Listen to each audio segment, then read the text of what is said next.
السلام علیکم. Welcome to our channel Novelistan Urdu novels library. کیسے ہیں آپ سب لوگ؟ امید کرتی ہوں سب ٹھیک ٹھاک ہوں گے، خیریت سے ہوں گے اور ہمارے اچھے اچھے ناولس کو پڑھ رہے ہوں گے. ناولستان آپ کے لیے ہمیشہ لے کر آتا ہے بہت ہی اچھے اچھے پیارے پیارے اور انٹرسٹنگ سے ناولس. آج بھی میں آپ کے لیے لے کر آئی ہوں انا سے فنا تک کی ایپیسوڈ نمبر 5.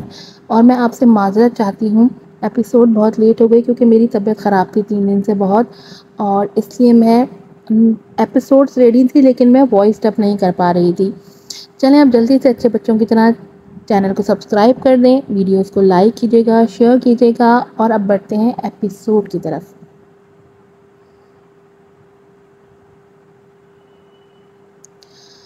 انا سے فنا تک قسط نمبر 5. رائٹر ہیں ایمن رضا.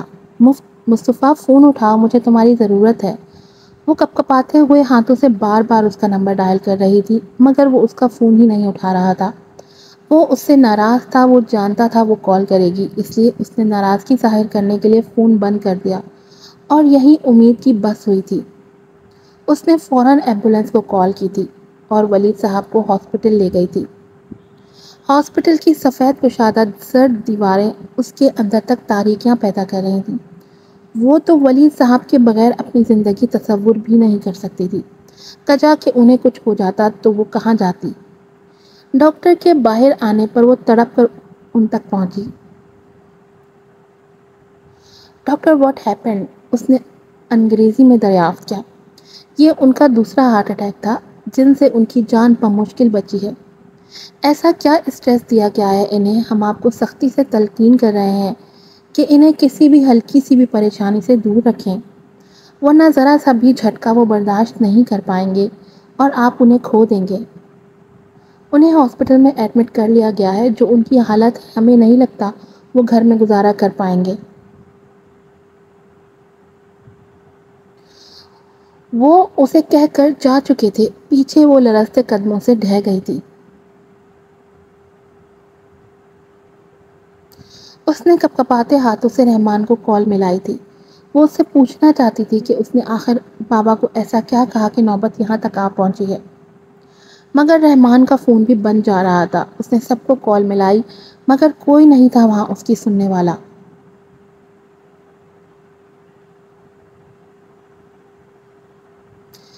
یہ اس نے اچھا نہیں کیا، اسے برباد کر کے رکھ دوں گی میں.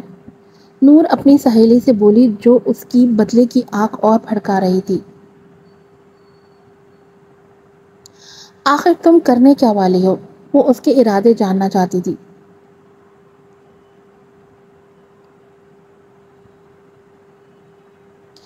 میں بھی اس کو اسی اذیت سے دوچار کروں گی جس طرح اس نے مجھے کیا. وہ نہیں جانتی نہ مصطفیٰ کی حقیقت، تو میں اسے اسی عذاب سے آگاہ کروں گی. ہاں ہاں تڑپتی رہ جائے گی بیچاری جب پتہ چلے گا کہ مصطفیٰ کوئی عام انسان نہیں بلکہ امیر کبیر شخص اس کا مالک ہے.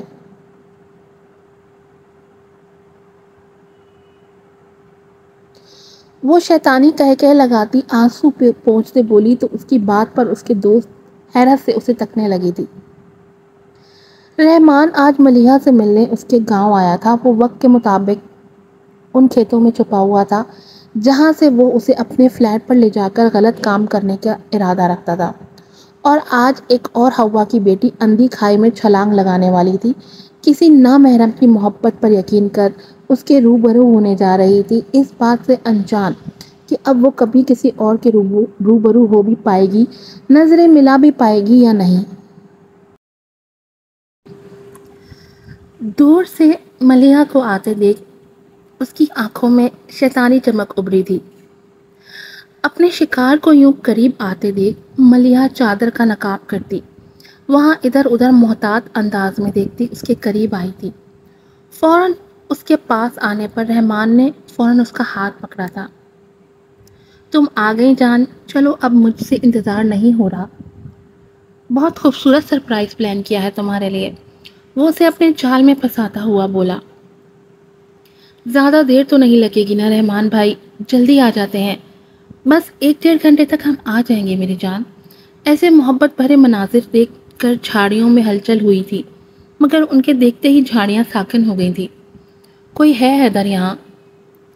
وہ ڈر کر بولی تو اس شیطان نے اسے تسلی دی، کوئی نہیں ہے میری جان، تمہارا وہم ہے، چلو اب جلدی کرو۔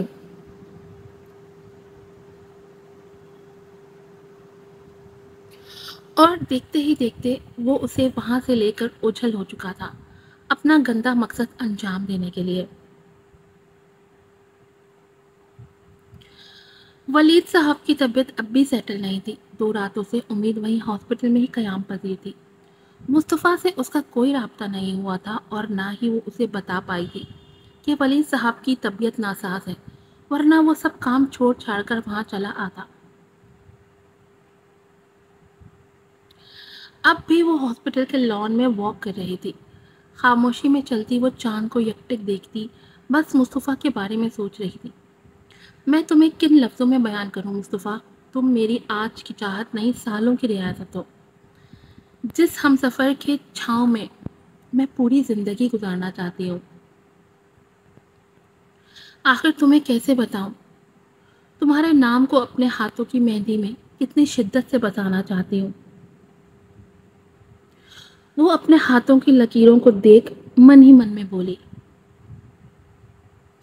آخر کیوں کر بتاؤں تمہیں کہ ڈر کر تم سے نظر نہیں ملا پاتی، کہ کہیں میری ہی نظر نہ لگ جائے تمہیں،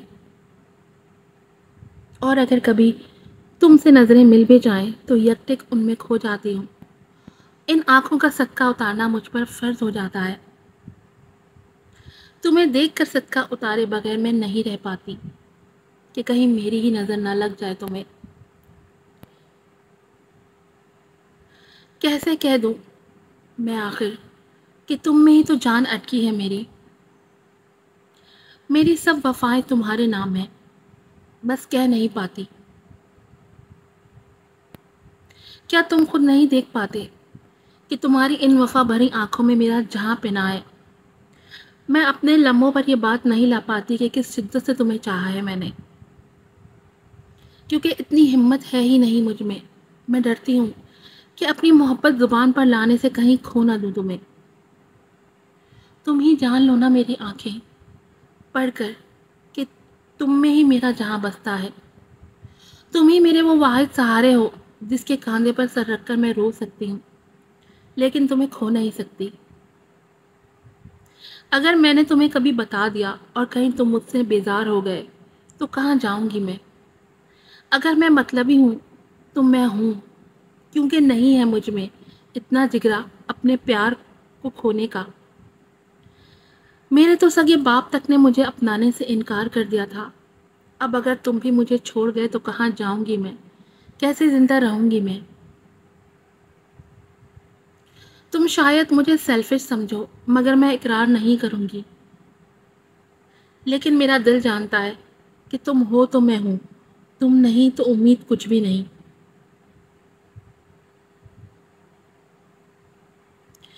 اپنے دل میں اقرار محبت کرتے اس کے آنسو بہہ رہے تھے۔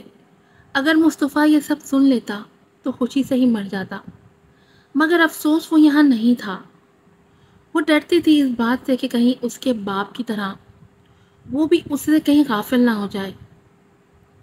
یہی بات اسے اندر ہی اندر کھائی جاتی تھی، اسی لیے وہ آج تک مصطفیٰ سے اپنے پیار کا اظہار نہیں کر پائی تھی۔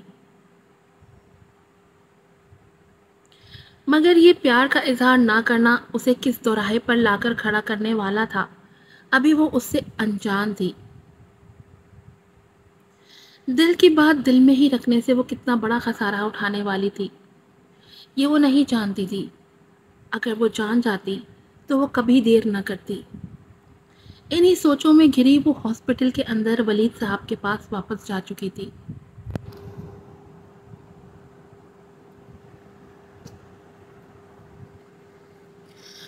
دوسری طرف رحمان ملیحہ کو نزدیک ہی اپنے فلیٹ میں لے آیا تھا، جو اس نے آج کے دن کے لیے سجایا تھا۔ پہلے تو اس نے ملیحہ کو جال میں پھنسانے کے لیے گفٹس وغیرہ دیے، مگر پھر جب ملیحہ دیر ہو جانے پر پریشان ہونے لگی تو اس نے اپنے نئے رنگ دکھانا شروع کیے۔ ملیحہ میری جان، اس کمرے میں آؤ، یہاں بھی تمہارے لیے سرپرائز ہے۔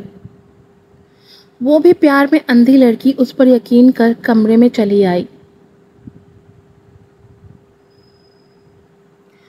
وہ جو اس کا منتظر تھا اس کا ہاتھ پکڑ کر اس نیم تاریک کمرے میں لے آیا۔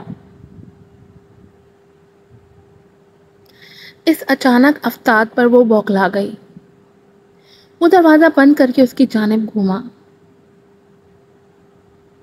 تم یہ کیا کر رہے ہو رحمان؟ اس کی آنکھیں حیرت اور ڈر سے پھیل گئیں۔ نیم تاریکی میں بھی وہ اس کی آنکھوں میں چھپی ہوس کو پہچان سکتے تھے۔ اب جلدی سے میری بات سنو۔ دیکھو یہاں ہم دونوں کے علاوہ کوئی بھی نہیں ہے، سمجھ رہی ہو نا؟ تمہیں یہاں کوئی نہیں دیکھ رہا، تو اب تم یہ اپنی پاک دامنی کا ڈرامہ ختم کرو۔ میں جانتا ہوں تم بھی اندر سے اتنی ہی میری طلب ہے جتنی مجھے تمہارے اس خوبصورت جسم کی، اس لیے یہ ڈرامہ چھوڑو اور میرا پورا ساتھ دو۔ وہ اس کی جانب بڑھتا ہوا بول رہا تھا۔ یہ کیا بکواس کر رہے ہو تمہارا دماغ چل گیا ہے؟ اور کچھ نہیں، یہ کیسی بہکی باتیں کر رہے ہو رحمان؟ میں تمہاری محبت ہوں، کیا بھول گئے ہو تم؟ وہ کملی تو اپنی محبت کا نیا روپ، یا یوں کہا جائے کہ اصل روپ دیکھ کر دنگ رہ گئی تھی۔ او ہیلو، اگر اتنی ہی محبت ہے تو ثابت کرو، میں جو کہوں وہ کرو۔ لڑکیاں تو اپنے محبوب کی ساری باتیں مان لیتی ہیں، پھر رات گزارنے میں تمہیں کیا تکلیف ہے؟ وہ اس کے منہ پر تماچا مارتا بولا۔ ہاں ہوتی ہے ایسی لڑکیاں، لیکن میرا شمار تم ان جیسی لڑکیوں میں مت کرو، نہ میں ویسی ہوں، اور ہٹو میرے راستے سے۔ میں اب تمہارے ساتھ ایک پل بھی رشتہ رکھنے کو تیار نہیں، کجا کے رات گزارنا تمہاری خوش فہمی ہے۔ وہ بے خوف و خطر اس کی آنکھوں میں آنکھیں ڈالے بول رہی تھی۔ اچھا ٹھیک ہے، تو بتاؤ رات گزارنے کے کتنے پیسے لوگی؟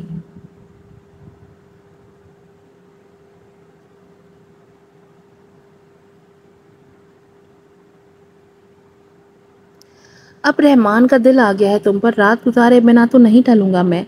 وہ جیب میں ہاتھ ڈالتا اسے دیکھنے لگا اور پھر بے باکی سے کہتے آگے بڑھ کر اس نے اس کی کلائی پکڑ لی۔ وہ ششدر رہ گئی۔ تم میری محبت کو پیسوں میں تول رہے ہو، تف ہے تم پر۔ ہوس پرست شخص تم سے کئی گنا زیادہ دولت میرے بھائیوں کے پاس ہے، تمہیں چیر کے رکھ دیں گے اگر تمہاری یہ حرکات جان لیں گے وہ تو۔ یہ پیسوں کی بات تم ان طوائفوں سے جا کر کرو جن کے ساتھ راتیں رنگین کرتے ہو۔ ہر کوئی تمہاری طرح بغیرت نہیں ہوتا جسے جسموں کی چاہ ہو۔ وہ جھٹکے سے اپنی کلائی آزاد کرواتی ہوئی بولی۔ یہ الفاظ کسی تماچے کی مانند اسے اپنے منہ پر پڑتے محسوس ہوئے۔ وہ لاکھ برا سہی، لیکن کبھی کسی کی جرت نہیں ہوئی تھی کہ اس کے منہ پر ایسا کچھ کہنے کی۔ تم ہو کیا مجھے بتاؤ؟ اپنے بھائیوں اور خاندان کی عزت خاک میں ملانے والی، اپنے یار کی باتوں میں آ کر اس کے گھر تک جانے والی عزت ہی کیا ہے تمہاری؟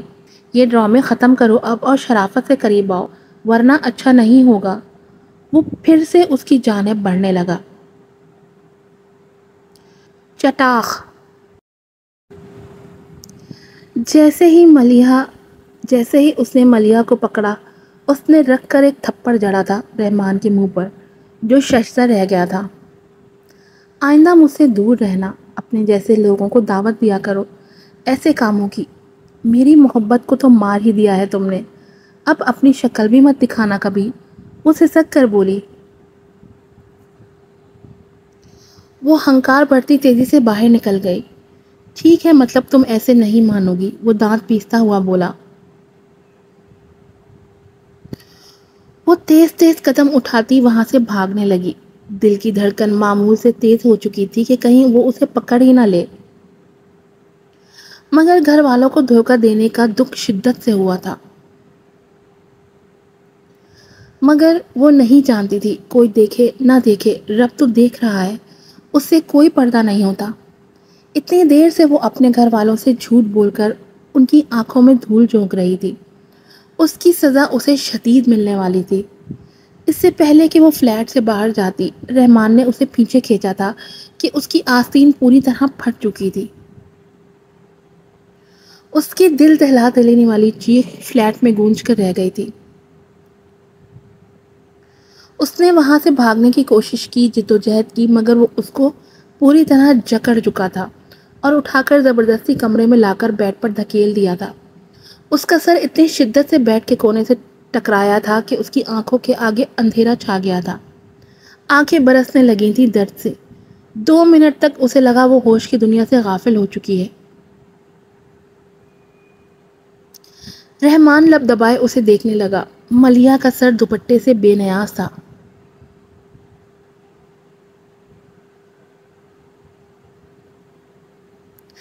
وہ پہلی بار اسے اس طرح سے دیکھ رہا تھا، ورنہ تو وہ جب بھی اس کے بال دیکھنے کی فرمائش کرتا تو وہ برا مان جاتی تھی، مگر آج وہ اس کے سامنے ننگے سر ننگے بازو سمیت ٹوٹی بکھری حالت میں موجود تھی۔ وہ کھل کر مسکراتا اپنی جیکٹ اور پھر شرٹ اتارنے لگا۔ جب تک وہ چینج کر کے واپس کمرے میں آیا تو وہ ہوش میں آ چکی تھی۔ وہ سر تھامے بیٹھی تھی۔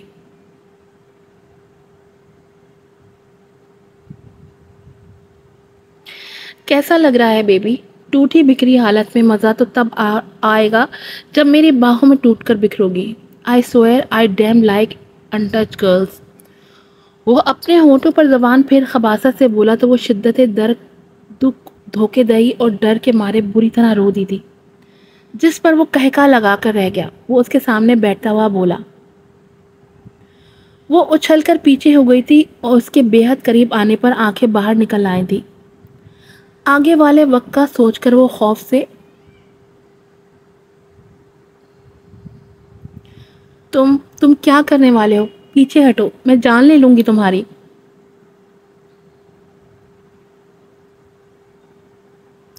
وہ سر گھما کر اس کمرے کو دیکھنے لگی اور ایک بار پھر سے بھاگنے کا راستہ تلاشنے لگی۔ بڑی ٹیڑھی کھیر ہو تم، اور انگلی ٹیڑھی کرنا مجھے بھی آتا ہے جانے من۔ میں زبردستی نہ کرتا، مگر کیا کروں، تمہیں شاید شوق تھا اس کا کہ تم پر زبردستی کی چھاپ چھوڑی جائے۔ وہ بات ادھوری چھوڑ کر اس کی بازو پکڑ کر دیکھنے لگا جو اس کی کھینچا تانی میں پھٹ گئی تھی۔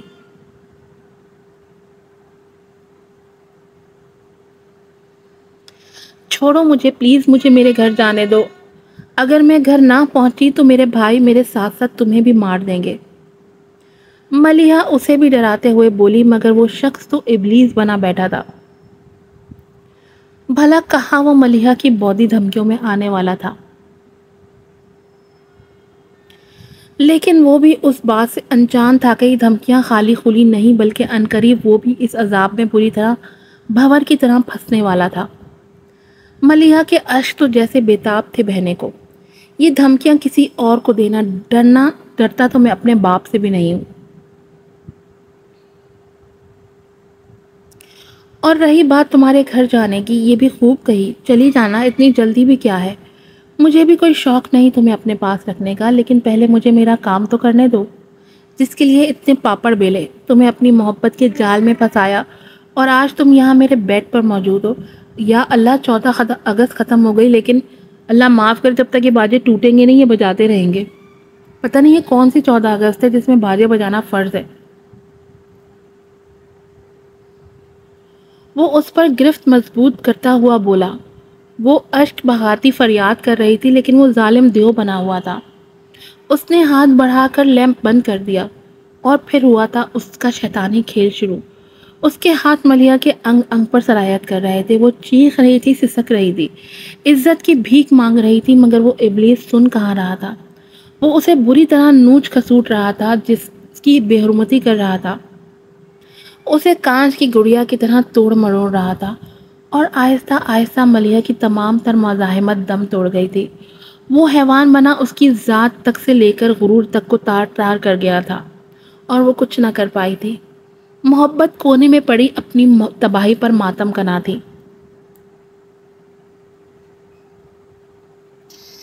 صبح کی کرن کے ساتھ رحمان کی آنکھ کھلی تو ملیحہ کو دیکھنے لگا جو بے سدھ پڑی تھی۔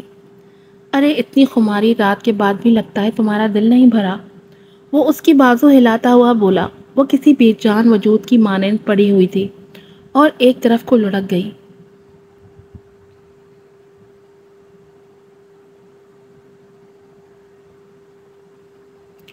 رحمان کو یکدم اسے دیکھ پریشانی ہونے لگی۔ ملیحہ، ہے ملیحہ، اٹھو، وہ اس کا چہرہ تپتپاتا ہوا بولا۔ اس نے ملیحہ کی کلائی پکڑی اور نبض چیک کرنے لگا جو بالکل بند تھی۔ اس کے جسم کو ٹھنڈا اور ساکت محسوس کر کے اس کے ہاتھ پاؤں سرد پڑنے لگے تھے اور چہرہ سفید پڑ گیا تھا۔ سانس ایک دم رکنے لگی تھی۔ کیا وہ واقعی عزت کے ساتھ جان کی باتیں بھی ہار گئی تھی؟ یہ سوچ کر اس کے دل کی دھڑکن سست پڑ گئی تھی۔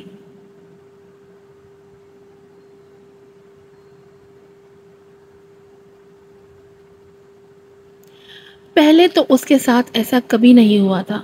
جس بھی لڑکی کو وہ استعمال کرتا تھا وہ ہمیشہ بچ ہی جایا کرتی تھی۔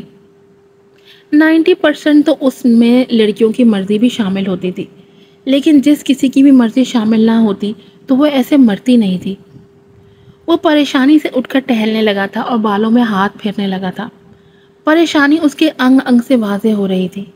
استعمال تو اسے کر لیا تھا، مگر اب وہ اس کی لاش کو ٹھکانے کہاں لگاتا؟ یہ سوچ کر ہی وہ پاگل ہو رہا تھا۔ ایک دم ایک فیصلہ کرتے ہوئے اس نے ملیحہ کی لاش کو ایک کپڑے میں لپیٹا اور اپنی باہوں میں اٹھا کر نیچے کی طرف بڑھا۔ وہ سوچ چکا تھا اسے کیا کرنا ہے، اب بس اسے عمل درآمد کرنا تھا۔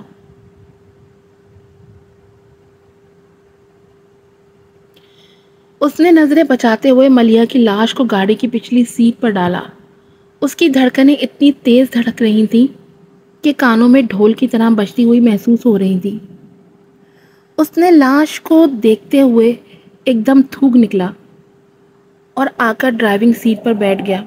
وہ تیزی سے گاڑی دوڑانے لگا تھا۔ ملیحہ کے غائب ہونے کی خبر آگ کی طرح پھیلی تھی۔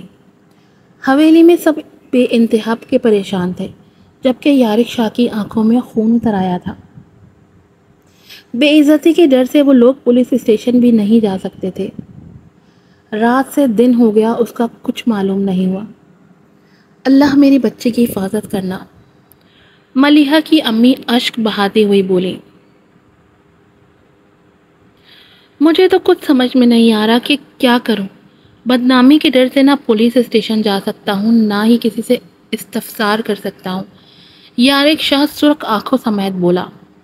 کچھ نہ کچھ تو کرنا ہی ہوگا۔ شمشاد صاحب انگلی سے آنکھ کا گوشہ صاف کرتے ہوئے بولے۔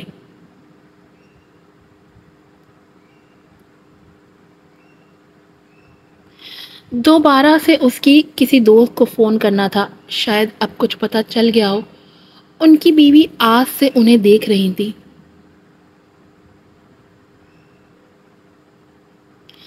عقل کو ہاتھ مارو، بیٹھے بٹھائے ان بچیوں کو کیسے معلوم ہو سکتا ہے؟ انہوں نے تو خود مجھے کہا تھا اگر کچھ معلوم ہوا تو مجھے آگاہ کر دیں گی، وہ خفگی سے بولے۔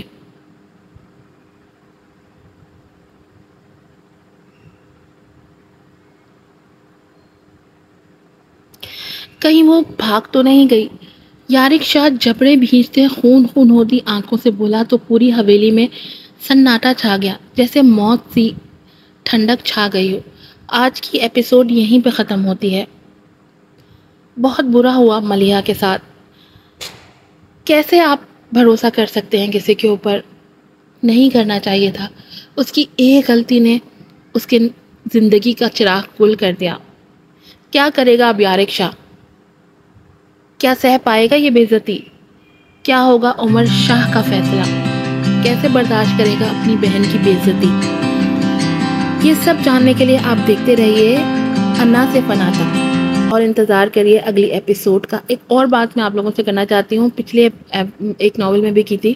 یا اللہ، آپ لوگ باجے کیسے دلا دیتے ہیں یار؟ بچوں نے باجے بجا بجا کر زندگی عذاب میں کر دی ہے۔